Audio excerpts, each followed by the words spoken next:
Herzlich willkommen zu meiner Tutorial-Reihe in C#.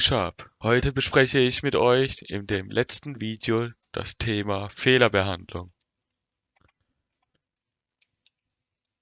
Als erstes werden zwei Variablen initialisiert. Console.writeLine gibt die erste Zahl ein.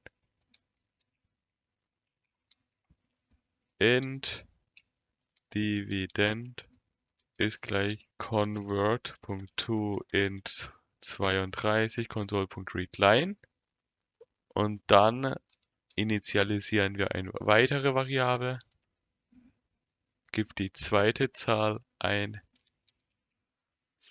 der Divisor als Variable. Die zwei erstellten Variablen werden miteinander dividiert. Das heißt, wir deklarieren eine Variable Result. Int Result ist gleich Dividend geteilt durch Divisor. Und als Ausgabe console.writeLine schreiben wir Ergebnis der Division Result.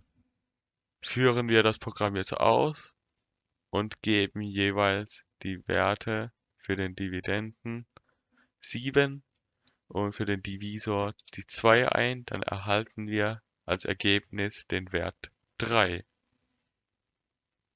Jetzt zeige ich euch, wie man die Fehlerbehandlung definiert. Als erstes wird hier oben try geschrieben, try catch, Abfangen der Fehlerbehandlung, dann exception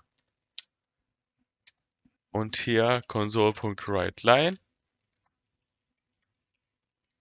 die Benachrichtigung der Fehlermeldung, Fehler Division durch 0 ist nicht erlaubt. Details x.message. Und zum Schluss kommt hier noch ein finally. Das wird immer ausgeführt. Finally console.writeLine. Das Programm wurde ausgeführt. Wir führen das Programm aus und schauen, wenn wir jetzt die 0 eingeben als zweites Wert für Divisor, was dann aus der Konsole herauskommt. 0.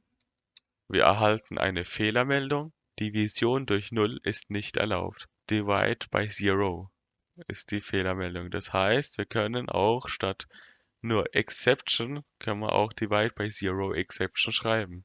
Divide by 0 Exception. Führen wir das Programm erneut aus und wir schreiben 12 geteilt durch 3, dann erhalten wir das Ergebnis 4. Ergebnis der Division ist 4. Und finally, das wird immer ausgeführt, egal ob das hier oder der Catch-Code-Block ausgeführt wird. Führen wir das zum letzten Mal noch aus, gibt die erste Zahl ein, 0, gibt die zweite Zahl ein, 2. Was erhalten wir?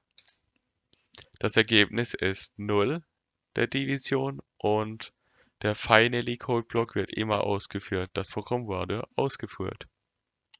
Das war das letzte Video zu dem Thema C#, die Grundlagen.